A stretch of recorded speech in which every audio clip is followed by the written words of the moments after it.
Boa tarde a todos. É com grande prazer que damos início à sessão Humanidades na Saúde número 112. O nosso tema de hoje é a arte que cura. E antes de apresentar nossas convidadas, eu vou pedir ao Eric que solte o vídeo de abertura dessa sessão.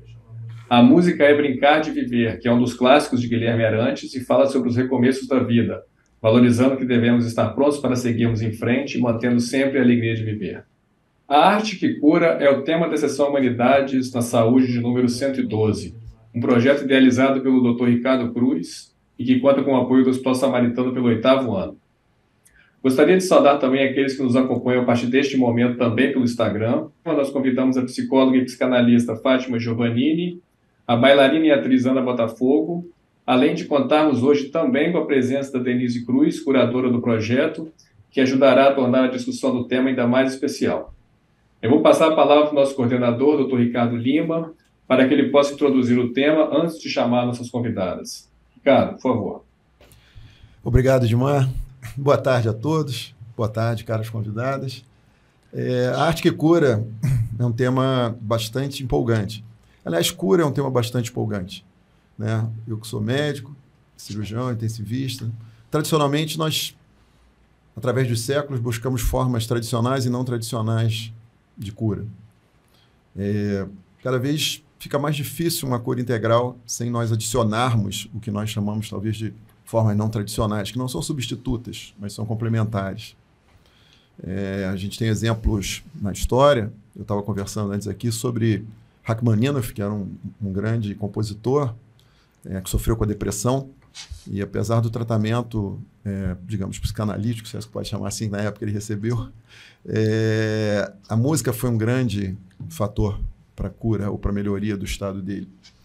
E eu lembro também, um exemplo nosso nacional, a doutora Anísio da Silveira, que foi uma grande psiquiatra, única mulher na sua turma, de 1926, e que lançou uma terapia ocupacional no início apenas para ocupar pacientes psiquiátricos que estavam submetidos apenas a tratamentos de elétricos, com choques elétricos, insulinoterapia.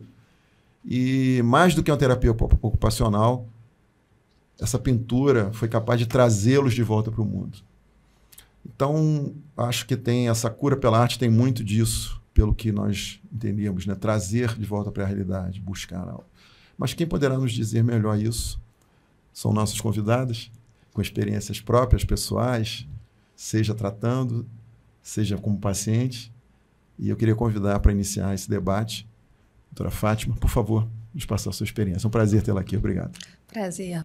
Boa tarde a todos. Eu quero primeiro agradecer pela oportunidade de estar aqui mais uma vez no Humanidades na Saúde. Obrigada, Denise. Obrigada, Ricardo Lima. Para a gente começar, então, a pensar sobre a arte que cura. E eu acho que, para começar, vale a pena a gente começar uma certa reflexão. A arte cura? Será que a arte cura? E se cura, a arte existe para quê e por quê? Para isso, a gente pode buscar nos filósofos e nos grandes poetas. Aqui em Nietzsche a gente tem a arte existe para que a realidade não nos destrua. Com Goulart a gente encontra a arte existe porque a vida não basta. Ainda com Goulart a gente tem a arte é feita para mudar a realidade. É uma questão de necessidade. Eu gosto muito dessa ideia da arte relacionada a uma necessidade. Vamos ver por quê. Ainda o Goulart, a arte surge a partir do espanto. E que mais que é a vida a não ser um espantar-se diário, contínuo, em frente à dor e ao amor também. Humberto Eco traz uma ideia diferente. Talvez poucos tenham já imaginado isso, o quanto a literatura é uma grande mestra sobre a morte. Ele diz que ler a literatura, ler os romances nos ensinam a lidar com a morte. A morte do personagem, ela está feita, ela está dada. Por mais que a gente se revolte, muitas vezes isso acontece quando a gente acaba de ler um livro. Como assim esse autor fez isso? E a gente até muda, imagina um outro destino, mas a morte daquele personagem está feita, está registrada. E ele diz exatamente isso, que a literatura nos ensina a lidar com aquilo que é da ordem da inevitabilidade, ensina a lidar com os limites da vida. A Rita Sharon, que é a grande idealizadora da medicina narrativa, uma metodologia que é voltada para profissionais de saúde, para a formação de profissionais de saúde e para médicos especialmente, trabalha muito com a arte, justamente por essa ideia, né, de que a literatura nos torna mais humanos. A Rosa Monteiro, escritora espanhola, autora do livro A Louca da Casa e A Ridícula Ideia de Nunca Mais Te Ver, traz também a ideia da literatura relacionada à dor. Ela fala assim, em primeiro lugar, por que da literatura? Porque nos unem ao resto da humanidade. A literatura nos torna parte do todo, e no todo, a dor individual parece que dói menos. E ainda nesse livro, ela diz que a arte em geral, e mais especificamente a literatura, são armas poderosas contra o mal e a dor. Os romances não os vencem. Na realidade, o mal e a dor são invencíveis, mas nos confortam do espanto. E aqui a gente vê novamente a ideia do espanto. Eu gosto dessa ideia tanto da necessidade quanto do espanto, como produtora da arte, da literatura, porque me faz pensar o quanto a literatura é restauradora, o quanto a literatura pode ser transformadora e até, em certo ponto, tanto a narrativa quanto a literatura ser também libertadora. A gente vê isso num conto da Lígia Bojunga, A Troca e a Tarefa, onde uma personagem lá do conto tem um sonho, está muito triste por uma grande perda que ela está experienciando, e ela dorme, e nesse dormir ela tem um sonho onde tem uma voz. E a voz fala exatamente isso: escreve a história dessa dor e eu te livro dela. É uma troca, eu prometo. E a gente vê que essa troca vem sendo feita por muitos escritores. Aqui, O Ar que me Falta, um livro que fala do processo de adoecimento, processo crônico da depressão, a gente vê essa ideia. Transformar tanta tristeza em livro talvez seja o melhor dos finais felizes para essa história. Aqui, no outro livro da Paula Correia, que é Tudo que Mãe Diz é Sagrado, onde ela relata o processo de adoecimento e morte da mãe por câncer, a ideia dela é justamente escrever para fazer uma troca. Ela fala, tanta tristeza vira livro. Estou certa que sim. No lugar de um câncer no fígado ou de um derrame que derrube um lado do meu corpo, eu escrevo. E ainda sobre isso, mas agora no livro A Geometria do Amor, de um escritor português, Luís Quintino, ele também precisou escrever para registrar e elaborar, para dar conta, na realidade, do processo de adoecimento do filho adolescente com câncer no cérebro. E ele fala, pouco a pouco apercebi-me que a escrita fazia diminuir a revolta em mim. Melhor, a escrita não era contra ninguém, mas sim a meu favor, do meu filho, da minha mulher, e de todos quantos se viam confrontados com uma situação semelhante. E aqui eu trago algumas referências de livros de autores, de grandes escritores, já clássicos ou não, mas que precisaram registrar a sua experiência de vida, precisaram registrar um processo de adoecimento ou mesmo um processo de luto, por viuvez ou não. Então, a gente tem Patrimônio, Tudo que Mãe Diz é Sagrado, que eu já relatei aqui, Altos Voos e Quedas Livres, Morreste-me, De Profundis, Valsa Lenta, A Ridícula Ideia de Nunca Mais Te Ver, da Rosa Monteiro, e os dois mais recentes, que são simplesmente maravilhosos, As Pequenas Chances, da Natália Timmerman, e Dias de Se Fazer Silêncio. As Pequenas Chances também, a autora, uma psiquiatra, relatando o acompanhamento do pai no fim de vida, e Dias de Se Fazer Silêncio, por incrível que pareça, é uma ficção, mas não podia ser mais real, que é o olhar da criança vivenciando um luto da família, porque o filho mais novo, o irmão da criança mais nova, ele estava em fase terminal também de uma leucemia. Aqui em Altos Voos e Quedas Livres, como eu falei, né, são muitos os registros que a gente encontra sobre o luto. O Julian Barnes fala do processo de viuvez dele. E num determinado momento, pela escrita, a gente vê claramente como a escrita está ajudando ele a elaborar esse luto e questionar o que é o luto, né? Então ele fala, pergunta final, torturante, irrespondível, o que significa sucesso em viver o luto? Ele está em lembrar ou em esquecer? em ficar no mesmo lugar ou em seguir adiante, ou em alguma combinação de ambos, na capacidade de manter vivamente na memória o amor perdido, recordando sem deturpar, ou na capacidade de continuar vivendo como ela teria desejado que você fizesse. E depois, né? Assim, é uma aula isso sobre o luto, né? É uma aula isso sobre um questionamento sobre o que é o luto, sobre o que é o processo do luto. Aqui, no livro As Pequenas Chances, que eu já relatei, da Natália, ela também traz uma questão, um questionamento. Você vê que o autor está trabalhando isso. Uma das dores do luto é se deparar não apenas com o fim da vida, mas com o fim definitivo da história, que não pode ganhar do futuro novos significados e versões, apenas do passado. Então, busca-se novas versões do passado como se fosse um jeito da história continuar. Então, se tem um jeito da gente continuar a história disso que ficou no passado, disso que ficou perdido, é escrevendo, é registrando. Então, por que a gente narra? Né? A narrativa ela é importante porque, assim como a fala, a gente sempre escreve mais do que a gente acha que sabia, mais do que a gente acha que pensava. É sempre algo para além. E algo que ainda não foi dito nem para a gente. Né? E a narrativa ela entra como uma possibilidade de elaboração de sentido.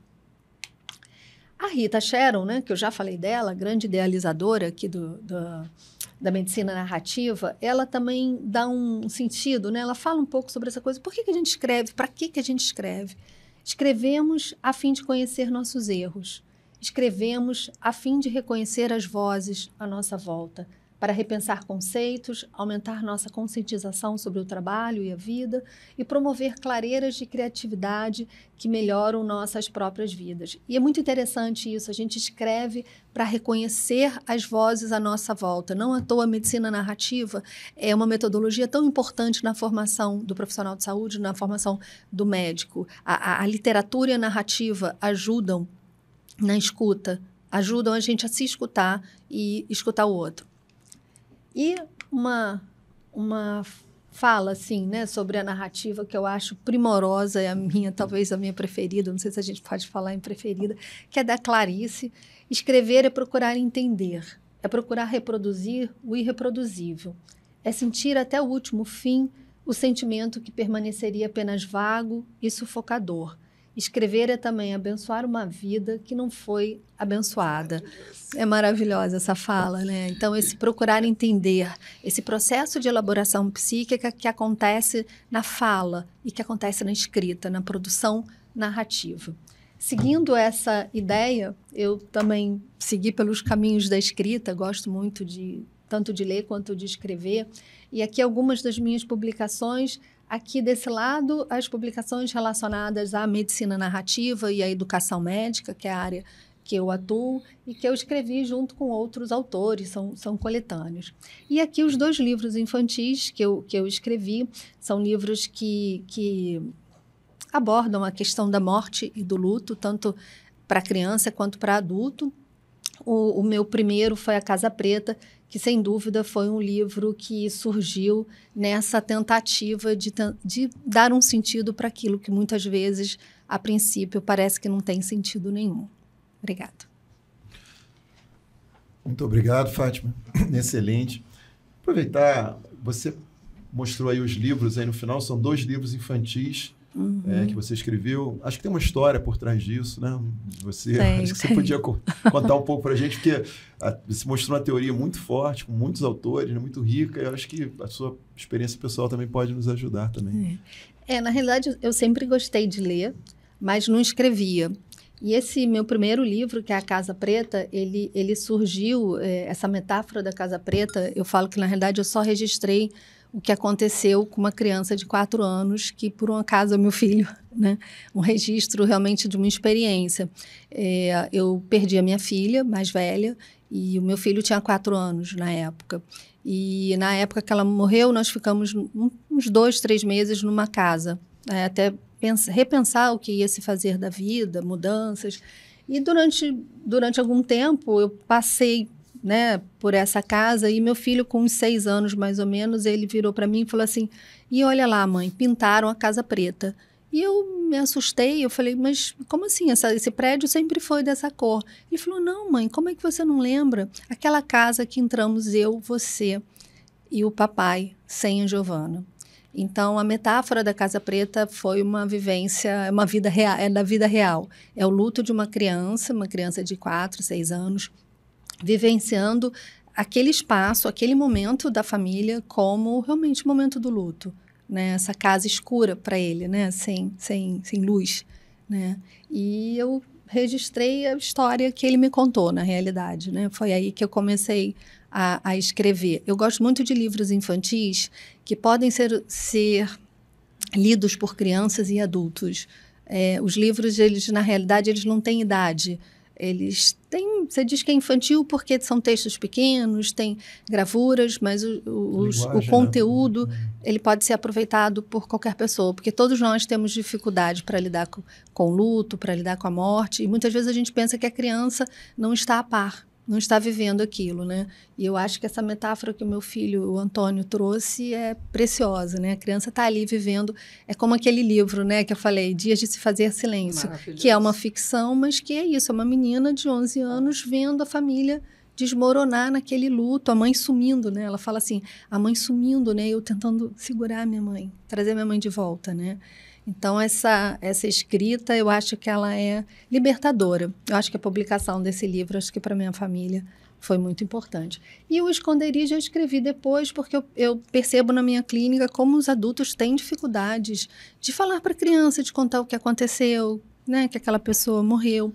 E aí é um menino que vive buscando o que é isso, né? Que as pessoas somem de repente e ninguém me explica. Então, ele vai buscar nos livros, na literatura, o que é a morte. Maravilhoso toda essa reflexão. Eu queria aproveitar, porque a ideia aqui hoje é fazer um debate, né, sobre falar um pouquinho. Eu queria que a Ana falasse um pouquinho da história dela, porque de repente todo mundo sabe da Ana bailarina, mas talvez nem todo mundo saiba da tua história de perda, né? Você vai falar o que você quiser e como é que a arte, a dança te ajudou também, né? Já que a gente está falando um pouquinho de luto, de perda, como é que foi isso? Ana, bom, primeiro, muito obrigada por estar aqui, doutor Ricardo, doutora Fátima, doutor Edmar e a minha amiga aqui, Denise, por estarmos aqui juntos. Bom, quando a gente fala da arte cura, como é isso, a gente é um tema muito bom e muito abrangente. Depois a gente pode chegar às conclusões, aqui com a doutora que vai dar as conclusões. Eu acho que a arte ameniza muito. Não sei se a gente tem uma cura, se existe uma cura para certos momentos da vida. A arte, para mim, aqui foi muito interessante hoje assistir tudo falando sobre a escrita, porque como a escrita coloca para fora. Eu acho que eu mesma, em alguns momentos, mesmo depois da minha perda, tentei escrever, mas não é a minha arte. Então, fiz algumas pequenas coisas, mas talvez tivesse sido até mais libertador, porque muitas vezes a gente se cala. Muitas vezes a gente tem todos os nossos sentimentos e vai passando por uma série de transformações pessoais, né? Uma vez que tem uma falta, ou uma vez que a sua vida muda radicalmente de um minuto para o outro. Mas talvez a escrita seja uma coisa assim de gritar, né? De colocar para fora. Talvez tivesse sido interessante se eu tivesse colocado mais. Escrevi algumas pequenas coisas, sempre nos momentos mais difíceis, mas não é muito a minha praia, eu não sou muito da escrita.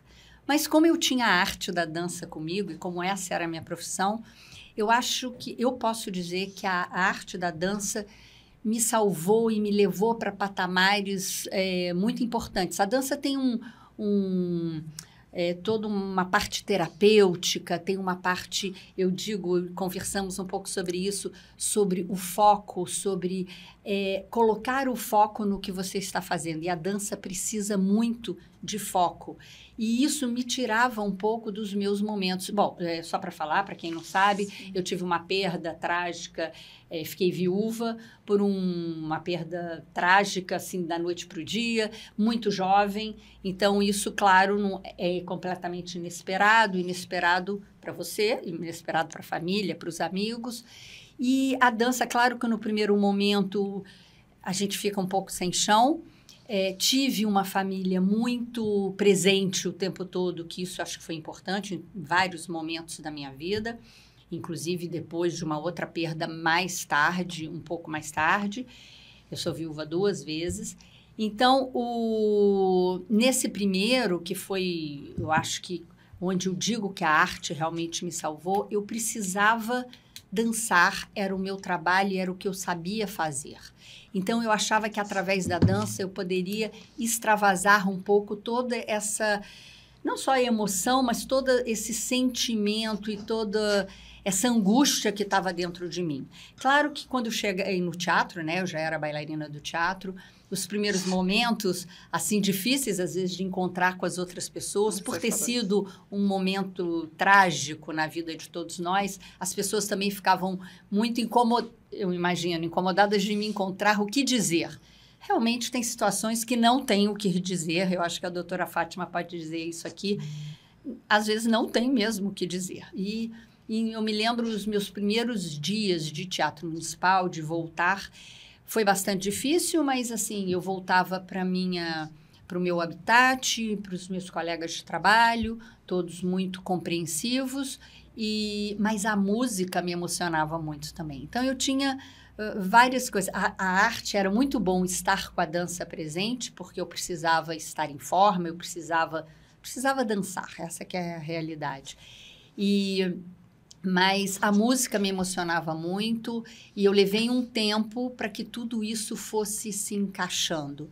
Então, quando a gente fala, um dos textos aí que a doutora Fátima mostrou, falando também de muitos questionamentos, é interessantíssimo, porque eu acho que são questionamentos que todos nós temos, todos nós que tivemos alguma perda. E no meu caso, eu acho que a arte da dança me salvou porque eu tenho o meu corpo como o meu instrumento de trabalho. Então, esse instrumento precisava ser trabalhado, precisava estar vivo, precisava viver. E era a única maneira, era voltar à sala de aula, voltar à disciplina da bailarina, voltar ao foco. E aqueles momentos que eram muitas horas, porque o Teatro Municipal ensaiávamos 6 horas, pelo menos, por dia, eram pelo menos 6 horas que eu saía um pouco daquela minha realidade, que parecia terrível.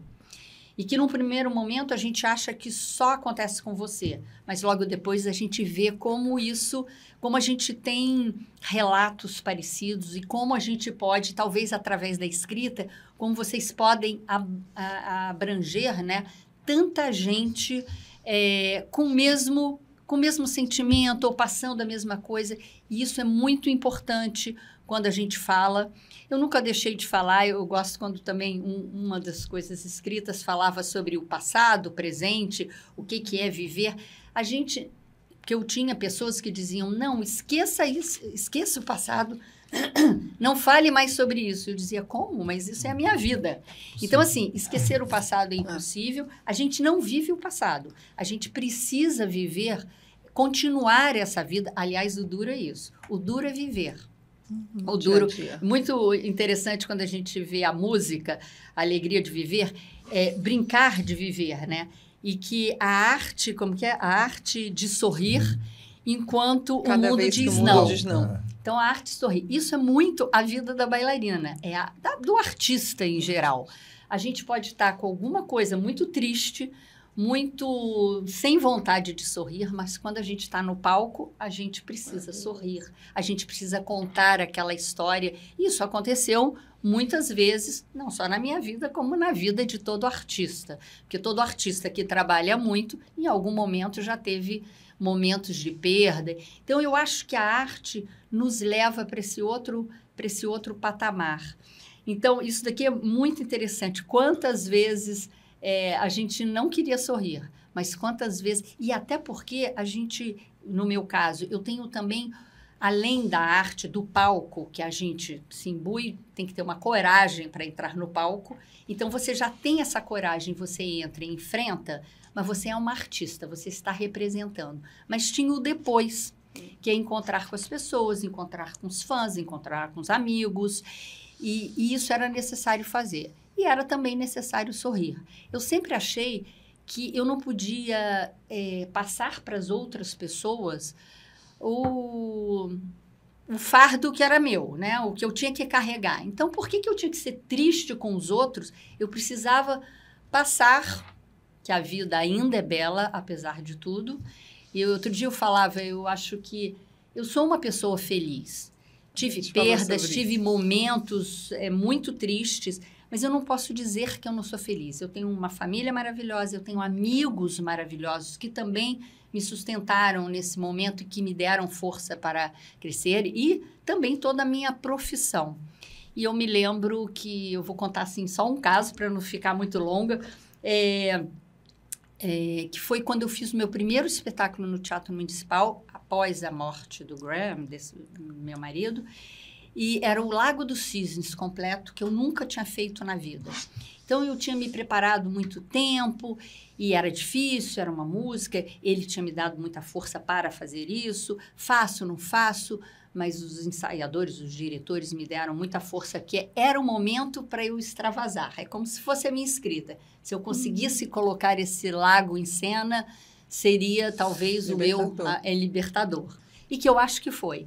E eu me lembro, e às vezes eu fico até emocionada de lembrar, do carinho do público.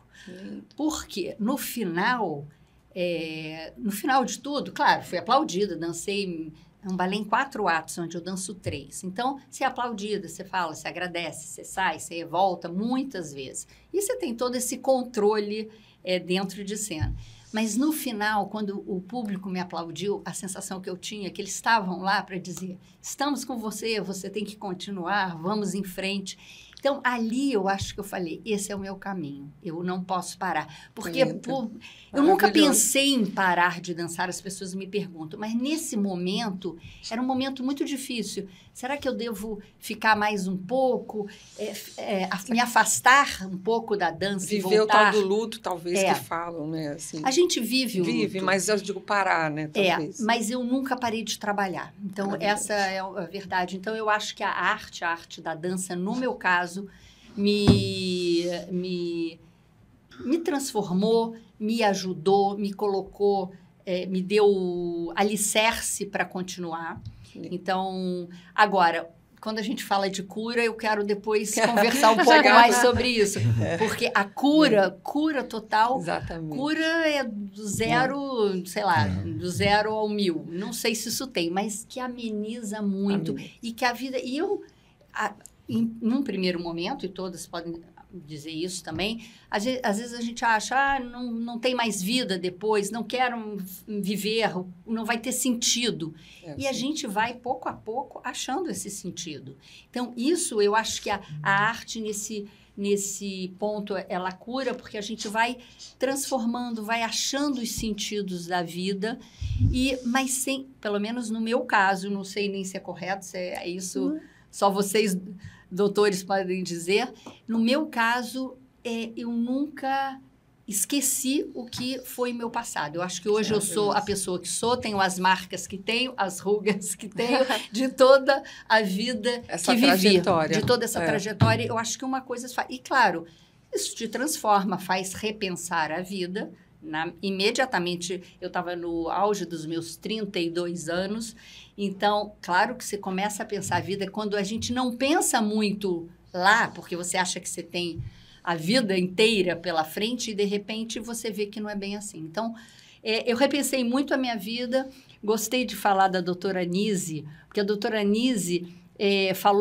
fez muitos atendimentos através da arte, através da pintura, através da música. E eu fiz um espetáculo. Na realidade, eu comecei esse espetáculo coreografando para uma atriz. Era um monólogo que contava toda a história da doutora Nise da Silveira. Fantástico, linda atriz, era linda, jovem e maravilhosa. Eu fiz a coreografia.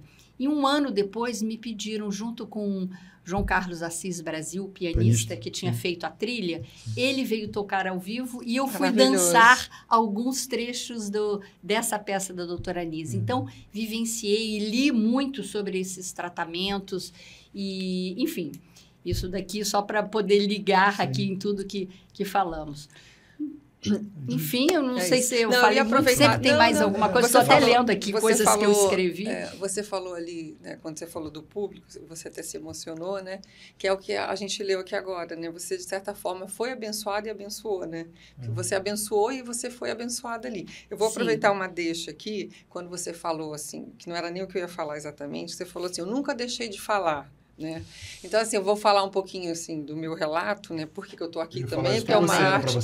não, vou falar que é a história da literatura, né? Eu sempre gostei de escrever, eu sou jornalista, não, exerci um pouco e depois, enfim, parei, mas eu gosto muito de ler. Então, um pouquinho antes da pandemia, eu comecei a ler demais. O Ricardo chegava em casa, nossa, já está no outro. Eu cheguei a ler 30 livros por mês. Aquilo me tomou, né? E, na verdade, eu tenho a minha primeira história, né? Como a Ana, eu sou viúva 2 vezes, não vamos competir aqui, não. Certo? Mas daí, a minha primeira história, na minha terapia que eu estava fazendo na época, ele falava, Denise, vamos começar a escrever. Não que eu não tenha vivido luto, né? Foi que a deixa era essa. Eu nunca deixei de falar sobre o meu luto, as minhas perdas, mas era uma coisa que era entre a minha família, os amigos que viveram. Não era uma coisa assim que se falava, até para os melhores amigos aqui do Rio, não era uma coisa que todo mundo sabia. E aí eu comecei a escrever, eu falei, tá, vamos escrever. E foi aí que eu até li aquilo, né, que eu não percebi que quando você começa a escrever, tem tanta coisa que você não sabe nem que você pensava. E aquilo estava me fazendo muito bem. Né? O que queria dar, eu não sei. Até as pessoas falavam, Denise, escreve um livro que você vai abençoar as pessoas, tal. Mas, assim, eu achava que aquilo era tão profundo, as suas coisas, às vezes, são tão... que não tem como sair. Bom, e aí o que acontece? No meio de tudo isso, eu escrevendo um pouco, achando maravilhoso, aquele sentimento da escrita foi me libertando, vem a pandemia, vem o Covid, o Ricardo morre, e aí vem mais uma vez, né, mais perdas, mais um luto. E aí eu nem pensei naquilo, eu falei, eu não vou escrever, aí que eu não vou escrever mesmo, porque é uma questão de, são sentimentos, só que passaram esses quase 3 anos agora, fazer da morte do Ricardo, passaram 2 anos e eu comecei a sentir necessidade de escrever e comecei a escrever poesias. Mas foi tão interessante porque parece assim que elas explodiram de dentro de mim. E quando eu olhei, eu tinha escrito um livro, e que, na verdade, é uma autobiografia, né? Que esse aqui, o Abre e Fecha, eu vou falar até o que é o Abre e Fecha, só para... E esse livro, na verdade, o que aconteceu? Eu descobri, foi que eu até vou ler o que eu escrevi ali, né, naquela hora, quando conseguimos escrever, muitas vezes é como falar sobre os sentimentos, é libertar-nos, é colocar no papel aquilo que nem você sabia que estava dentro de você. Então, aqui não é uma biografia, que eu acho que eu nunca vou escrever na minha vida, porque esses sentimentos, como ela falou, eu não vou deixar de falar deles, eu não vou deixar de viver, mas, assim, eles foram libertos, né? Eles não precisam estar ali num papel com detalhes, né? Porque escrever o Abre e Fecha me libertou, porque ele é um livro pequenininho, que eu fico chamando ele de livrinho, né? O meu editor fala, não, peraí que ele está traumatizado. Mas, na verdade, ele é a história da minha vida inteira. Quando eu vi, ele falou, nossa, é a tua autobiografia. E ele me libertou em que sentido? Porque, na verdade, quando eu olhei para ele, foi como se fosse um novo marco, assim, eu consegui colocar em palavras, né, isso me curou, tudo aquilo que me aconteceu até agora, e as palavras, o livro, ele tem um quê? Eu falo que ele é triste, não é que a poesia às vezes é triste, né? Até a Fátima falou, eu falei, não, que tem beleza na tristeza, mas é a história da minha vida, foi o que a Ana falou. A gente tem essas rugas, a gente tem as cicatrizes, a gente tem as marcas, né? E o nosso encontro lá, que você não estava, né? Que a gente ficou falando tudo, a gente dava para fazer ali, sei lá quantas horas, porque quer dizer, na verdade, assim, quando a Ana fala que a gente... tem beleza na vida, tem sentido, aí vamos voltar à arte, né? Vamos descobrir se ela cura ou não, ela liberta, porque a escrita, a arte, a dança, na verdade, assim, é um sentido que você acha para a sua vida. É mais ou menos o que aconteceu comigo. Eu falei, para que eu vou escrever esse livro? Assim, exatamente para quem, né? Eu acho ele tão triste, mas aí todo mundo falou, você vai escrever para os seus amigos, você vai escrever para as pessoas que viveram, e você vai escrever para abençoar. porque alguém vai ler um dia e vai se identificar com essa história e vai dizer o que você acabou de falar, né? Todo mundo tem os seus problemas. A gente está sentado aqui, quem não tem, né? Dificilmente alguém veio a passeio, né? Eu brinco, né? Todo mundo tem uma história, uma mãe, um filho, uma perda, né? E a gente tem algumas maiores, outras menores, mas, quer dizer, faz parte da vida, né? Então, eu só ia voltar lá no Abre e Fecha, que o Abre e Fecha, na verdade, ele surgiu. O Abre e Fecha, o que é o Abre e Fecha? Só vou contar essa partezinha. Eu, quando fiquei viúva a primeira vez, que também perdi meus filhos, né, nesse acidente de carro, eu não falava sobre isso. Isso é o que eu quero dizer. Como que eu não falaria sobre isso jamais num lugar? Jamais. Isso era uma coisa, às vezes o Ricardo falava assim para mim, Denise, fala aqui um pouco, uma reunião de psicanalista sobre eu falava assim, isso 30 anos depois, eu olhava para a cara dele. Isso não vou falar, isso não tem possibilidade. Hoje eu falo e não me dói mais tanto, porque na verdade me doía, né? Me doía, sim, eram 30 anos, mas me doía muito. E o Abre e Fecha é uma história que eu acho que eu contei para vocês, né? Que eu estava em mudança quando eu sofri o acidente, enfim, que foi aí que eu conheci o Ricardo, né? Vamos lá. E aí eu cheguei no quarto, assim, que a gente tava, da minha filha, que tinha tava tudo encaixotado, e achei aquele papelzinho, que é aquela brincadeira do abre e fecha, no cantinho. E olha que coisa incrível, é isso que eu vou voltar, só estou falando para contar que como a gente guarda na memória as coisas, né? Isso tem o quê? 33 anos. E uma das primeiras poesias que eu escrevi, assim, como se fosse numa explosão, foi Abre e Fecha. Né, que eu falo, abre e fecha no cantinho do teu mundo, né, fechou sorrisos, lábios, né, fechou a nossa história, mas assim, enfim, e aí esse é o abre e fecha, que e aí eu acho assim, né, não sei se cura, mas que me curou. Denise, recebemos aqui as mensagens das pessoas, e uma delas, a Eleonora Zione, ela diz que concorda, ela acha que a arte é a terapia, mas ela faz parte do processo, mas não uma cura. Agora, o Papler, ele diz o seguinte, eu entendo a cura como o final do processo também, mas a cicatrização é que é uma resolução, que deixa uma marca. A arte não seria, então, uma cicatrização ao invés de uma cura? O que você acha? Vamos lá. Fátima. Eu acho que eu vejo a arte como um caminho. Né? Eu vejo mais como um caminho do que, de fato, a cicatrização. Né? Eu acho que ela pode levar à cicatrização. É o processo que eles falam. É o processo. Eu vejo a arte no processo, meio uma tábua de salvação, né? Que para cada um vai ter um viés. Né? Para alguns vai ser a música, para outros vai ser a dança, para outros vai ser a leitura, a literatura, a escrita, né? A dramatização, a pintura. Eu acho que para cada um, porque o próprio processo, a Ana estava falando em coragem, né? E o momento em que você descobriu o caminho, né? Eu acho que diante de uma grande perda, diante de uma situação de extrema dor, acho que o grande desafio é encontrar o caminho, é encontrar o seu sentido. E, na realidade, a gente tem que inventar, porque a gente não tinha de antemão isso. Se acontecer isso, a gente vai fazer isso. A gente não sabe, né? Assim, a gente não sabe quem a gente é a partir do momento que algo desse porte acontece. Então, você começa a inventar caminhos, a inventar possibilidades, a encontrar o sentido. Por que eu estou aqui? Por que isso tudo aconteceu e eu ainda estou aqui? O que eu tenho que fazer? Então, é muito interessante que a Ana fala desse momento do palco, que é o momento que está ali inteira, né? Para dança, com foco. E no meu caso era o momento de escutar o meu paciente, no momento que eu entrava no consultório. Aquele momento de escuta, que não deixa de ser uma arte, porque a escuta clínica é uma arte, né? Aquele momento de escuta, eu esquecia completamente do que estava acontecendo. Né? Era aquilo que o paciente estava falando, é como se nada daquilo tivesse acontecendo comigo. Né? E quando você sai do consultório, aí volta, né? Aí é você com você, né? E muito interessante isso também que a Ana fala do aplaudir, né? Desse estou aqui com você. Como que é importante esse suporte do outro, esse suporte sem falar nada, né? Porque realmente há momentos em que não há nada para se dizer. Mas quando a minha filha morreu, eu entrei em contato com os meus pacientes para encaminhá-los para outro profissional, porque eu não sabia quanto tempo eu ia ficar fora do consultório. E era um abraço apertado, ouvir, a gente vai te esperar. Não precisa não. Entre em contato com a gente quando você puder, quando você conseguir. Então, isso não deixa de ser uma forma também de falar, estamos aqui com você e vamos esperar, né? Então, isso é um suporte. Você fala um dado ali interessante, realmente a gente não é preparado, né? Todo mundo sabe que a morte é inevitável, a gente nasce sabendo disso. E a gente vê muito isso também no hospital, né? As famílias chegam, às vezes, surpresas, né? Porque as pessoas estão doentes ou porque estão prestes a morrer. Apesar de todas as gravidades e tudo, é difícil. Agora, eu não sei se tem uma gradação, é muito difícil, porque, assim, a gente está falando de pai e mãe, eu perdi pai e mãe idosos, é uma coisa que você trabalha, né? O cônjuge não é esperado, é uma coisa linear. Agora, eu acho que o filho é uma inversão, tipo, o japonês fala isso, né? Uma inversão da vida, uma expectativa, né? Quer dizer, o que se espera é que os filhos velem os pais, não os pais velem os filhos, né? Então, eu não sei se há um nível de gravidade nisso, ou se...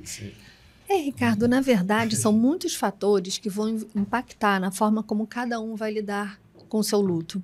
Né? Fatores de personalidade, o tipo de morte, se suporte social, se tem suporte, se não tem, né? A Ana frisou muito, tem uma família presente, uma família, né? Uma rede boa de amigos. Isso faz toda a diferença. Agora, na realidade, né, você falou que os japoneses falam isso e a gente fala muito isso aqui, é uma inversão. Na realidade, a gente tenta criar uma regra para a morte. Né? Ou seja, os filhos só morrem muito depois dos pais. Mas quem inventou essa regra? A partir do momento que nasceu, né? Às vezes até antes de nascer, no útero já se morre, né? Mas a partir do momento que nasceu já está que pronto, é outro né? Luto gravíssimo também, né? Que às vezes é desconsiderado, né? Fica um pouco de lado, mas o fato é que a gente precisa lidar com isso, né? E a gente cria algumas estratégias, né? É quem está muito doente, é quem está velho, é quem não é saudável, né? Não pratica hábitos saudáveis, e na realidade está para todos nós. Sim. É verdade. E, Ricardo, considerando também, só complementando o que a Ana já falou, a questão de não sabe se cura, mas conforta, porque a cura tem que ir do 0 a 100, né? Mas a gente lembra que mesmo em caso de doença, não só em caso de evento traumático ou de uma perda, mas mesmo em caso de doença, a gente pode considerar que curou 100%, mas deixou as marcas, deixou as sequelas, deixou as lembranças, que acabam te tornando uma nova pessoa, muitas vezes mais forte. Então, mesmo você chegando à cura, isso a gente fala em doença, a pessoa está curada, mas ela já não é mais aquela mesma pessoa. Ela tem as cicatrizes, ela está faltando uma parte de um órgão, e assim também vale para outros processos de cura, como esse que a gente está falando. Não sei se a Fátima tem alguma coisa para complementar, mas só complementando essa questão do comentário da Ana. Não, eu acho super importante. A gente deixa marcas, né?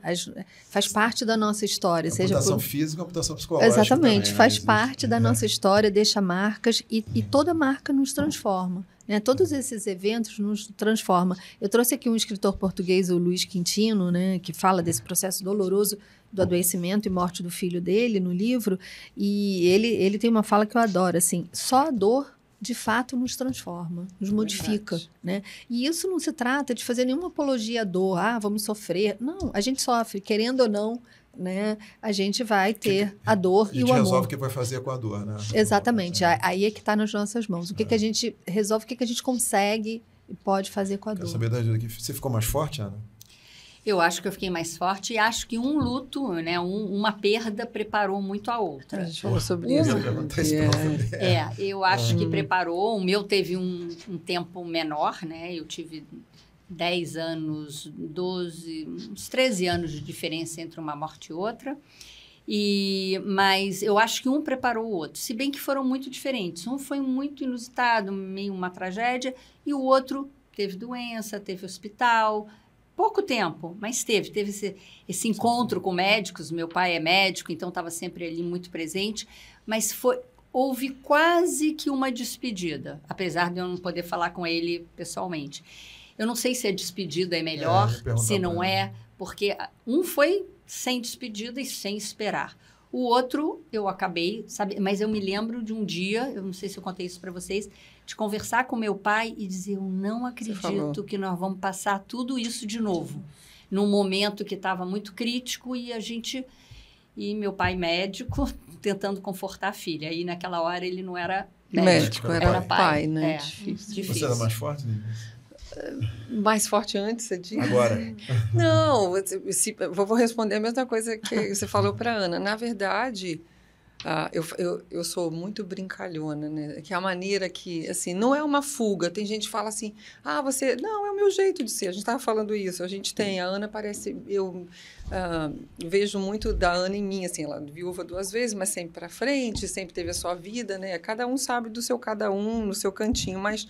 Eu brincava muito, né? Eu falava, gente, agora sim, esse raio não cai na minha cabeça mais nenhuma vez, né? Era uma brincadeira, mas jamais passou pela minha cabeça, entendeu? Porque também foi a história dela, foi uma tragédia. A primeira foi uma tragédia, né? E depois eu pensava que a gente ia envelhecer juntos, que, sabe? Aquela coisa de ficar...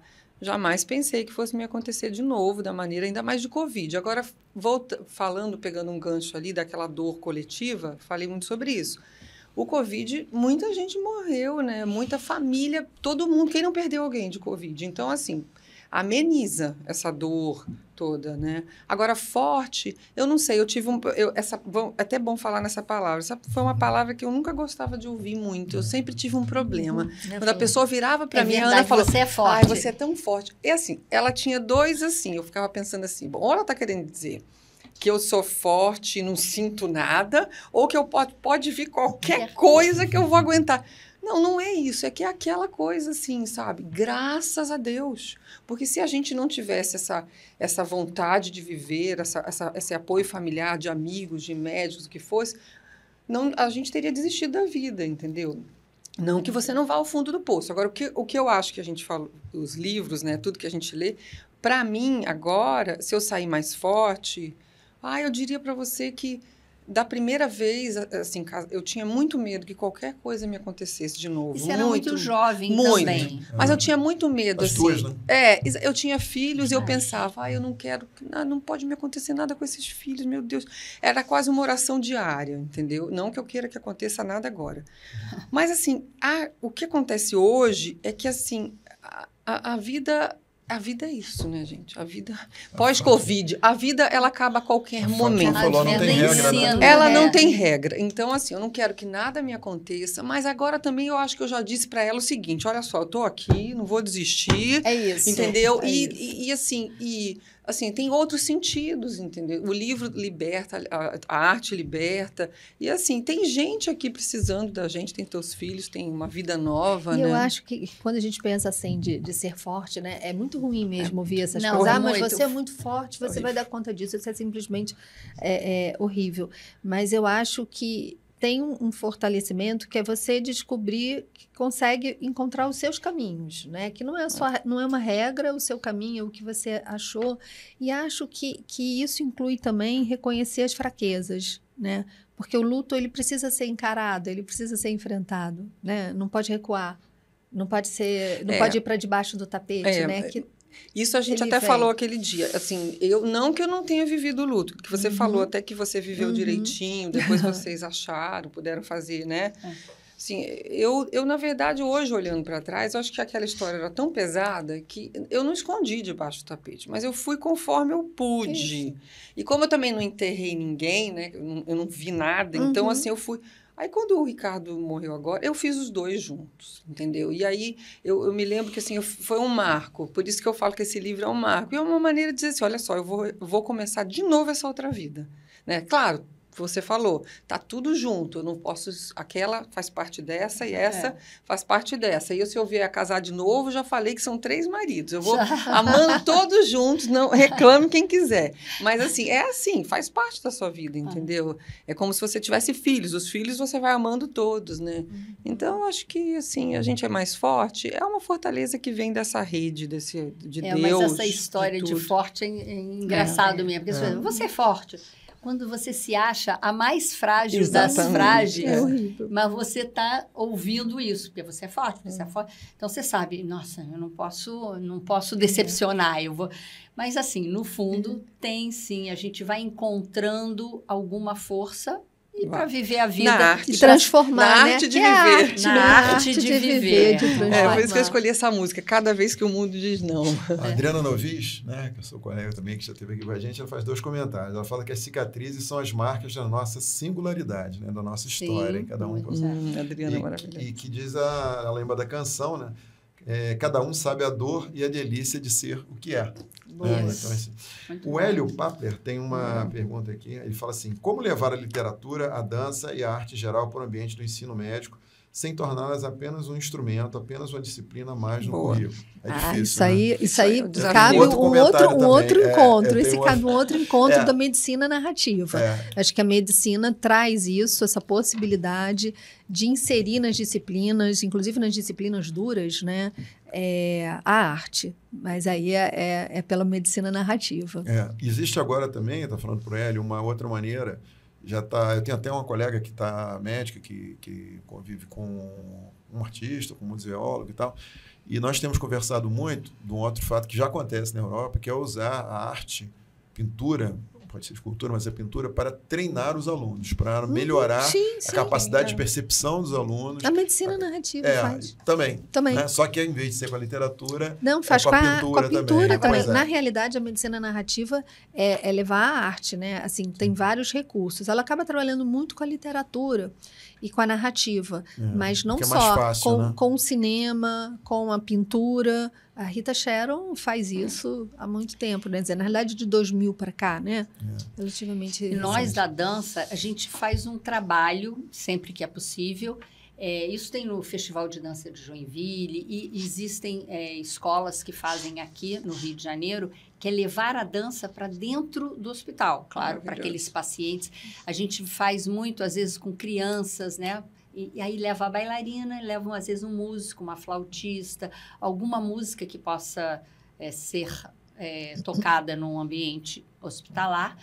E as crianças, e dizem que faz muita diferença no dia a dia da criança, crianças em tratamentos oncológicos, e a alegria que tem de ver a bailarina na ponta do pé. É uma coisa muito simples. Passa, às vezes, no quarto, se a criança não pode sair, ou passa pelo corredor e os pacientes olham. Então, dá uma alegria. Então, é a música e a dança levando um pouco de vida, né? Vida para esses pacientes. Da música, né? Que você isso é uma coisa que podia pensar. Eu acho que isso é uma coisa que podia pensar mais, né, para a medicina. Precisa sensibilizar desde o início o estudante de medicina, para que ele reconheça isso como um valor. Tem que começar de quem faz o currículo, depois dos professores, depois do estudante, né, para chegar nele lá. Porque eu acho que ele vai gostar de ter matérias não comuns ou não usuais, vai ser bem interessante, né?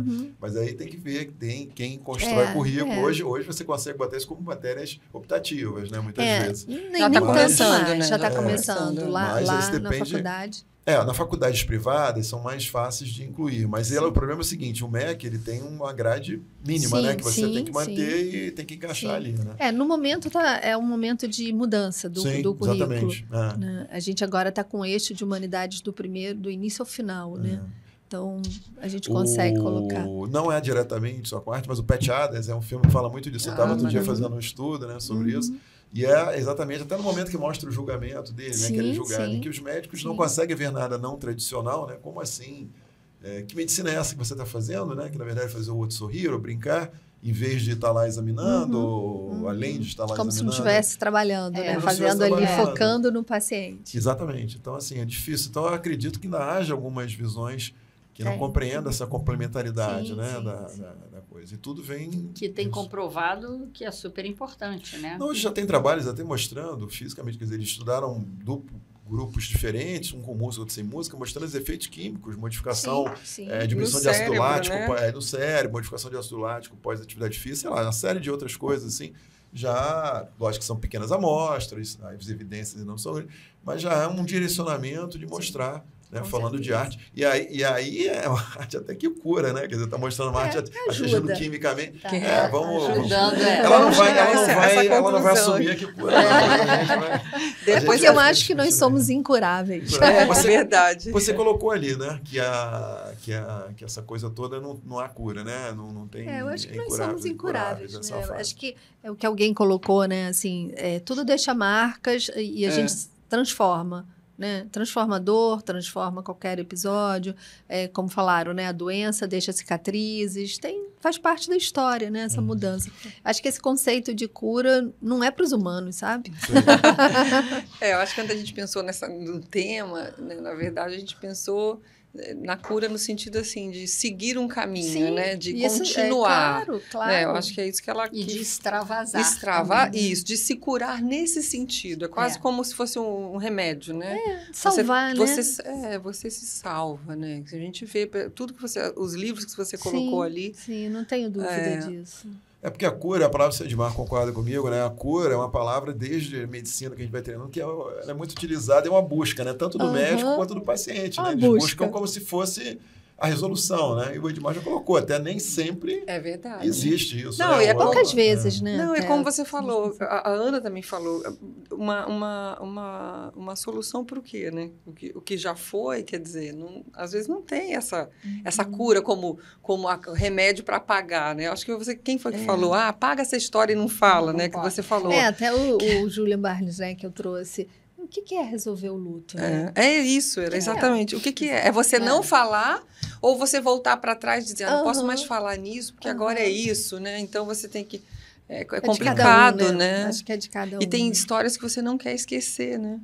Na verdade, você não quer esquecer, você quer tem continuar, né? Então, faz parte da vida, faz parte, tem momentos passar maravilhosos. borracha, né, num pedaço. Tipo o Ricardo, né? Onde eu vou, o Ricardo, a gente fala nele, o Estamos Edmar, aqui. o outro, a gente fala, do Ricardo Cruz, então, né? estamos aqui. Pois mas a gente fala brincando, o Edmar fala, se ele aparecesse hoje ali, ia fazer de conta que ele foi em algum lugar, por algumas exceções de coisas que mudaram na vida, porque a gente fala tanto nele, né? Tanta coisa que ele fez, tão vivo, né? A Adriana fala de novo aqui, seguir em frente inventando caminhos é também uma arte. É o que eu falei, a invenção a gente tem que inventar mesmo. Por isso a arte nos toca e nos inspira tanto, segura na mão e nos ajuda a prosseguir, a arte de viver. Né?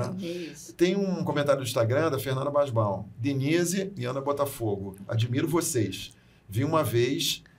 e a fonoaudiologia me ajudou muito. Ao cuidar dos pacientes, eu cuidei de mim. Eu vi que os meus pacientes cuidaram de mim. Vivi uma perda também, ela quis dizer, corrigiu aqui, vivi uma perda também. E ao cuidar dos pacientes, eu cuidei de mim. Eu vi que os pacientes cuidaram de mim. Aquilo que você falou que todos queriam, né? Fazer alguma coisa. Né? Isso foi uma coisa que nós conversamos, né? Só um parênteses aqui. A gente conversou sobre isso. Eu acho que assim, quando você não tem... a vida tem que ter um sentido, assim, né? Sem fazer não estou sendo... Você tem que dar alguma coisa para alguém, né? E quando você sai desse seu mundo, porque alguém... Eu vou falar só uma história que eu me lembrei aqui agora, nesse momento. Uma vez na pandemia... Pouquinho antes da pandemia, chegou uma pessoa para trabalhar na minha casa, uma faxineira, tudo. E aí ela estava sofrida, tudo, e... ela tinha perdido um filho no morro, um cara trabalhador, tudo, uma coisa de moto, enfim. E depois passaram-se, ela adorava a gente, o Ricardo, todo mundo, e outro dia ela me mandou uma mensagem, aí eu falei, Nelly e tal, não sei o que, o Ricardo, ela, dona Denise, como é que o doutor Ricardo foi morrer, meu Deus, que tragédia. Aí eu falei, mas Nelly, quando o seu filho, ela falou, não, dona Denise, quando eu fui trabalhar, eu achei que o filho dela tinha 1 ano que tinha morrido. Ela falou, não, dona Denise, tinha 1 mês. E aí, naquela hora, eu falei assim, meu Deus, né? Tudo bem, a gente deu para ela o conforto, mas eu vou ser sincera, eu não me dei conta que era 1 mês. E olha, eu já tinha vivido essa história, entendeu? E a gente acolheu ela daquele jeitinho, e ela, né? Que, na verdade, você dá para o outro alguma coisa, é isso que importa, entendeu? E ela foi lá e falou para mim, não, vim aqui para dar um abraço na senhora, doutor Ricardo. Eu falei, meu Deus, eu devia ter dado mais. Então, a gente tem que estar com esse canal aberto, entendeu? O Luiz Otero aqui... Ele diz que pensa que a arte é como uma cura, mas ele já bota entre aspas, que acho que ele já está com medo de tanto que a gente falou da cura. Não vai curar. Ele cura das doenças crônicas, ele fornece remédios e ferramentas para que não nos consumam por inteiro. Mas ele faz uma pergunta. Gostaria de perguntar se a mesa consegue dizer um artista que teve esse efeito salvador em vocês. Nominar. Um artista. Um artista que teve um efeito salvador. É um efeito de salvar vocês. Bom, se for escritor, eu tenho vários, né? Eu tenho Cita vários. Um aí ou 2. Olha, Rubem Alves, o Goulart, que foi um poeta que, assim, me salvou muitas vezes. Acho que vou ficar com o Goulart, assim. Você já tinha citado ele aí também? Eu gosto muito dele. Ana, é um artista? Ai, gente, eu não saberia não sei, não. Foram também. Tantos. Dança, sei lá, se te inspirou? Artista que me inspirou. Eu acho, sabe, um artista que não tem nem nada a ver, mas é que eu sempre acho tão poético tudo que ele faz, é o Oswaldo Montenegro. Ah, maravilhoso. Então, ele foi um que, assim, amigo também, porque eu já conhecia ele. Tem uma agonia, né, dele ali. Então, eu acho sempre que as poesias dele, as músicas, sempre me transportaram em algum momento para algum lugar. Então... Legal. Oswaldo Boa Montenegro. lembrança. Né? Gente, olha, não sei, porque assim, eu tenho muita... A minha literatura ultimamente é muito... Ninguém conhece, talvez. Eu li um livro... Mas eu esqueço o autor, né? Esse que é o problema. Eu acho que é... Ai, meu Deus, é um livro que fala sobre um cemitério, que eu esqueci... Das rosas. Menina, esse livro, assim... As flores frescas. As flores frescas, águas frescas, alguma coisa assim. Flores frescas. Eu não sei o nome dela, mas esse livro, assim, agora, eu li ele o ano passado. É tão maravilhoso, porque, assim, eu ia anotando aquilo é uma escritora francesa. É maravilhoso. Ela, na verdade, ela vai trabalhar dentro do cemitério e mora lá dentro, e como que ela vê a maneira de ver. Então, assim, não sei, tem muitos, mas agora eu vou voltar, já está no Oswaldo Montenegro, vou falar do Jota Quest. Aí eu vou falar do Milton Nascimento. Opa, esse é minha... Esse é bom. Tivemos experiência, né? De Jota Quest hoje. É verdade, não, porque aquela música, O Sol, né? Eu adoro cantar, tem muita coisa. É pra lá que eu vou. Eu cantava tanto. Tem uma poesia que eu falo, que eu escrevi lá, eu coloquei data nas poesias, Rio, Aterro do Flamengo, e que eu andava muito, assim, depois que eu fiquei viúva de novo, eu ficava andando o aterro todo, que eu corria lá no nosso lugar. E aí eu pensava, meu Deus, onde é que eu estou indo? Tem rumo, mas não tem leme, né? Ou tem leme e não tem rumo. E aí é isso, eu ouvia isso, o sol, né? O Érico, eu brinquei com ele no negócio da cura, ele falou agora que realmente, no caso da perda, a cura não é esquecer, né? Mas lembrar com carinho, né? Muito. O Paulo Souza pergunta se a religiosidade / espiritualidade ajudou a amenizar as dores sentidas por vocês. Opa! Para mim ajudou. Ajudou muito. E até para saber o sentido da vida. Não tenho também respostas, não, definitivas. Mas eu acho que eu sou católica, então acho que ajudou bastante. Eu sou de uma família católica e acho que ajudou bem nesse momento. Para mim, total, né? Eu sou evangélica, católica, não romana, mas sou cristã. Não, para mim ajudou tudo, assim, na verdade, assim, eu nunca perguntei para quê, né? Não estou nem perguntando por quê. Hoje eu quero que a vida siga, que você possa abençoar, ser abençoado. Mas, assim, se não fosse por Deus, assim, não dá para explicar, entendeu? Porque a fé é uma coisa que você não sabe, assim, não adianta eu te dizer. Você se ajoelha e você pede a Deus que te dê forças para você levantar. Assim, a minha primeira vez era assim, e quando o Ricardo estava internado, aquela nossa vista ali da Rui Barbosa, eu dizia, meu Deus, eu acordava de madrugada, Deus me dê graça para passar por isso, não é possível. E você levanta e te dá graça, entendeu? E te dá paz.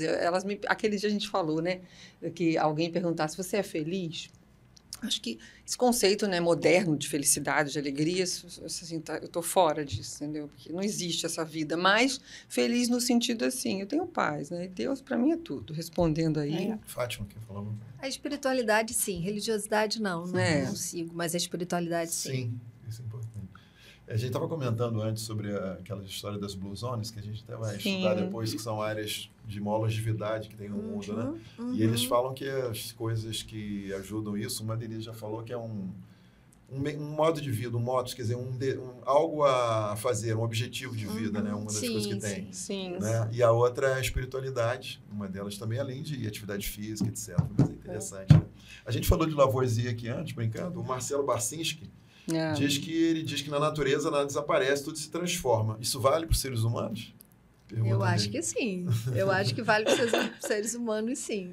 Acho que a gente está o tempo todo em transformação. Eu também acho. Cicatriz em cima de cicatriz, é isso? É uma criação, com a arte ajudando. Essa é a arte, essa é a própria arte, essa criação de se transformar, de se reinventar. Eu vou aproveitar e pedir, Eric, porque alguém me perguntou aqui do livro, vou fazer uma propaganda, viu, pessoal? Dá licença. Você coloca lá o lançamento do meu livrinho, por favor, todos convidados. Aí eu falo que eu fiz esse livro para mim, tá? Na verdade, para mim e meus amigos. Ela que perguntou aqui, é dia 7/12, lá na... conto com vocês aqui. A gente posta na Humanidade. Tá bom. Humanidades todas. Mas é isso, é coisa maravilhosa, né? Poder falar dessa arte. É lindo. Assim, eu acho que eu já gostei de escrever mais, já gostei de escrever, parei de escrever, estou ficando até animado. Vocês falam tanto de escrever e de voltar. Agora eu só leio, mas preciso voltar a escrever mesmo, que é muito bom. Eu acho que é algo que... Porque eu acho que escrever também tem que ter muita coragem, viu? Porque não só colocar o seu sentimento e as suas emoções para fora, mas ter a coragem de que se aquilo está bem escrito, se as pessoas vão entender aquilo. Então, eu acho que é um ato de coragem também escrever. Eu acho que me falta essa coragem. Eu também. Não, você tem os seus livros, mas é mais da sua... Não, é que às vezes... Eu acho que às vezes a necessidade é maior que a coragem. Pode ser. Você é impulsionado. Mas eu acho que isso que você falou, né? Na verdade, que eu estava falando no início, você coloca no livro e você percebe que aquilo você nem ousava pensar. Então tem que ter muita coragem, não só da escrita. E uma coisa que eu sempre pensei, que eu acho que eu já falei uma vez aqui, né? É não se importar também com o que o outro pensa. Isso, exatamente. Mas essa é uma... Você não Esse se importa. É um desafio. Mas eu pensava assim, né? Eu li um livro lá que é do Pedro Páramo, né? Que é o Juan Rulfo, Pedro Páramo. Aí ele tem uma hora que ele fala assim, né? A morte não é um bem, eu já até falei isso aqui, acho que uma vez, para que você possa dividi-lo. Aquilo era tão maravilhoso para mim, porque eu pensava exatamente isso. Não é tudo que se divide com as pessoas, né? Mas, até o meu terapeuta, que eu não faço mais, mas que, enfim, falou, não, Denise, mas a vida é, você tem que dividir essa vida. Então, escrever na verdade, se desafiar, né? Então, você tem que... É difícil. Eu queria saber isso, Fátima, você é terapeuta, né? Como é que você prescreve a arte, né, o paciente? Porque eu acho que é útil, né? Não tem que prescrever? Muito, muito. Vira e mexe, eu recomendo livros. E, inclusive, mas só ler e escrever ou você recomenda? Às vezes, assim, tem pessoas que não gostam de escrever, que isso não é uma coisa para eles, assim. Eles acham, não curto. Mas a leitura, em geral, né? E muitas vezes eu recomendo, sim, livros, inclusive livros infantis, né? Eu há muitos anos... que você falou, porque as pessoas não tem ideia, né? Pois eu há muitos anos eu pesquiso livros infantis específicos sobre perdas, diversos tipos de perda, morte, luto, e são livros que a gente usa com adultos, que a gente discute, inclusive na formação médica. Lá na Estácio a gente já... Algumas vezes, né, já fizemos oficinas para professores e para alunos para discutir morte, discutir luto, discutir comunicação de más notícias através da literatura infantil. Né? A literatura infantil impacta, né, pela profundidade, né, muitas vezes não esperada. Né? E é muito interessante como a gente pode trabalhar com a literatura, mas recomendar a leitura, isso aí é de praxe. Descobrir, por exemplo, a Ana falou, eu tenho uma facilidade, né? Porque eu já sou bailarina, eu já tenho uma arte... Quer dizer, impacta porque era profissão, era uma obrigação, né? Que você tinha que fazer, mas ao mesmo tempo você dominava uma arte que podia te ajudar. Isso, né? Que eu acho talvez que é importante. Fazer a pessoa descobrir que ela tem alguma... Exatamente.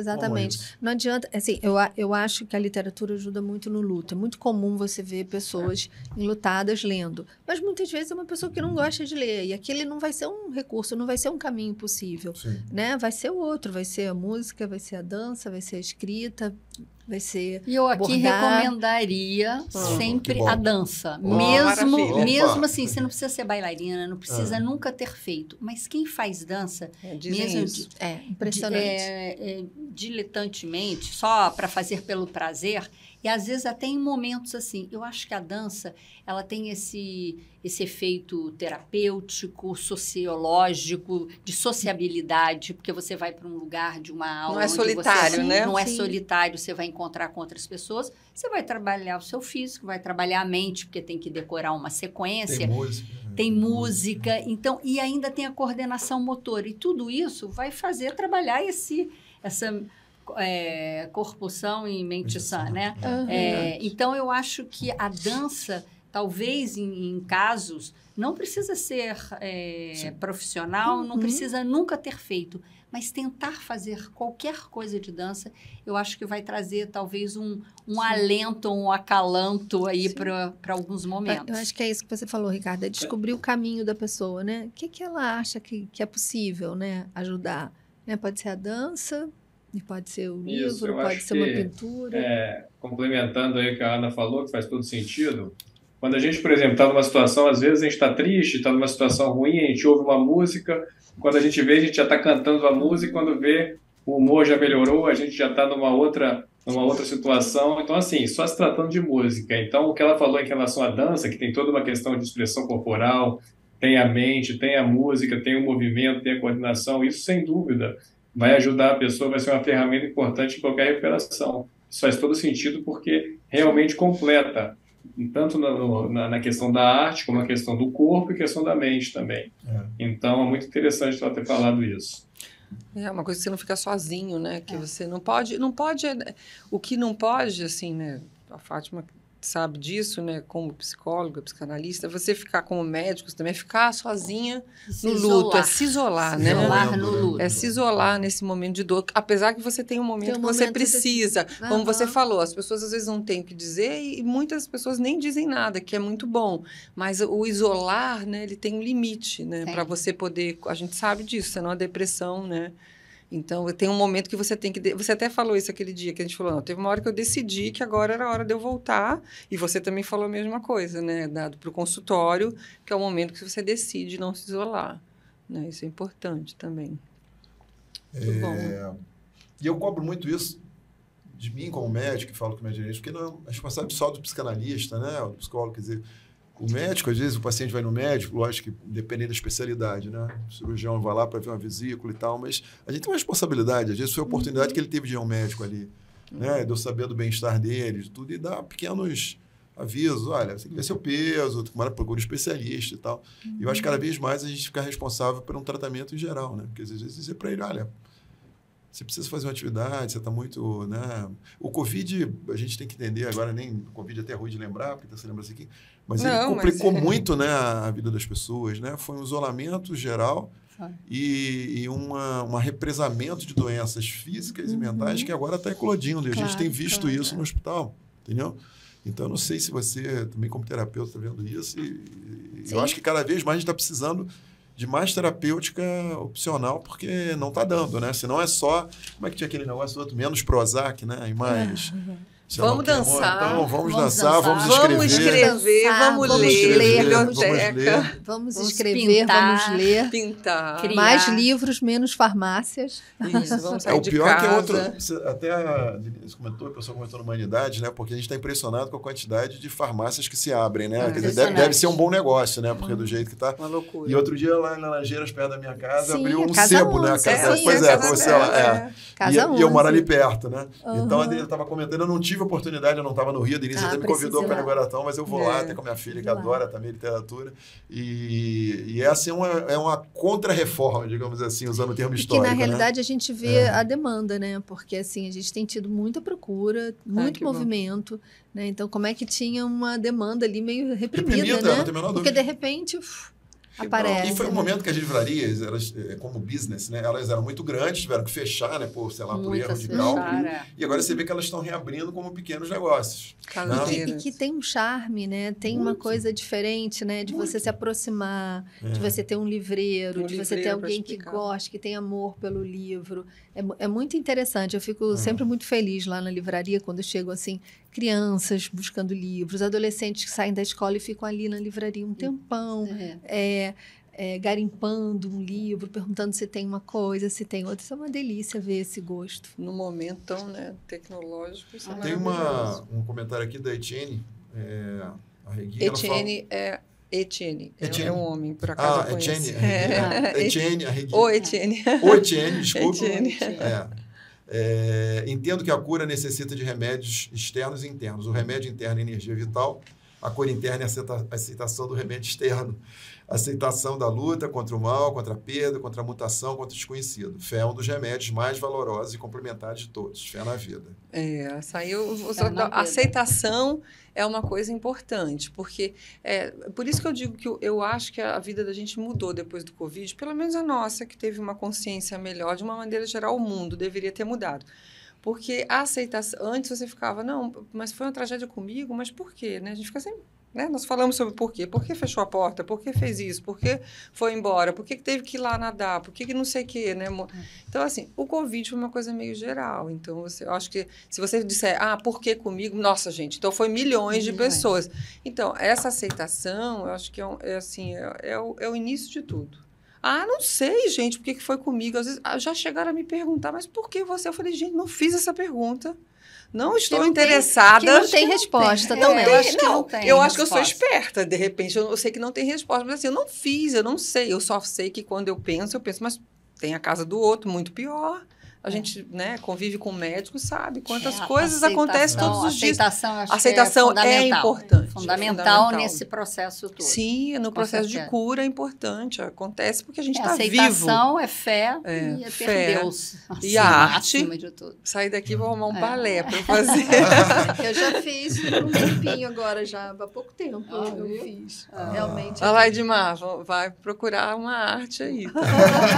Já é um artista nato, isso aí demais é um artista. Dançar. Isso, manter a arte lá. Vendo a cirurgia tá bom. E são outras formas, né? Acho que a atividade física, de uma maneira geral, também é bom, sim, né? Claro, muito daqui bom. para frente. Bom, eu queria que você dar uma última palavra para vocês, que a gente vai encaminhar aqui para encerrar, vou fazer umas conclusões finais, passar para o Edmar. Ana, bom, muito obrigada por essa fala aqui. Eu acho que tem sido muito importante esse trabalho que vocês estão fazendo aqui, Humanidades na Saúde. Eu acho que é fundamental e eu acho que cada vez mais esse tema é um must para a saúde. Sim. Então, dá os parabéns para vocês que estão aqui liderando. E muito obrigada por esse convite de estar perto aqui, nessa mesa aqui, conversando com vocês. Muito bom. Esse privilégio. Fátima. É um privilégio estar aqui, agradeço e concordo com a Ana. A gente precisa ter mais espaços para discutir essas questões, né? A morte, o luto, a dor, a busca por caminhos, né, de construção, de reconstrução, de transformação, porque acaba que são temas tabu, né? São tabus e a gente não... E a sociedade tem poucas oportunidades, né, de discutir isso. Acho sempre primoroso abrir um espaço para isso. Parabéns. Nossa curadora. Eita. Não, eu estou aqui hoje de visitante. Não, eu fico feliz, porque assim, eu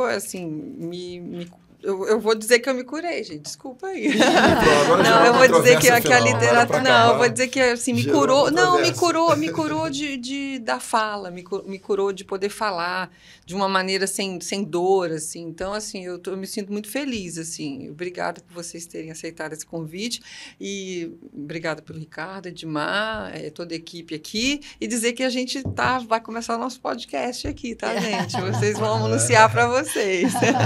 É o abre e fecha. Bom, nós estamos encerrando essa sessão. Eu vou passar a palavra para o Edmar, mas queria agradecer a presença de todas. Dizer que, independente da conclusão de curar ou não, nós já vimos vários caminhos, né, para sobreviver a esses males da vida. Ela foi muito feliz. Ninguém tem regras. Nós achamos que a vida nasceu com um livro de regras, né, que não tem.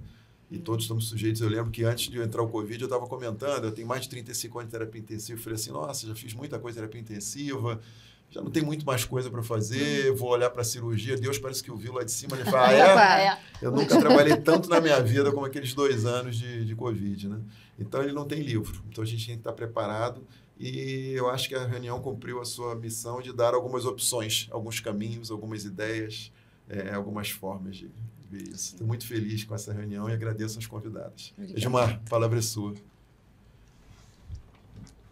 Bem, para a próxima sessão Humanidades na Saúde, que acontecerá no dia 16 de novembro, nós escolhemos um tema que certamente é de grande interesse de todos.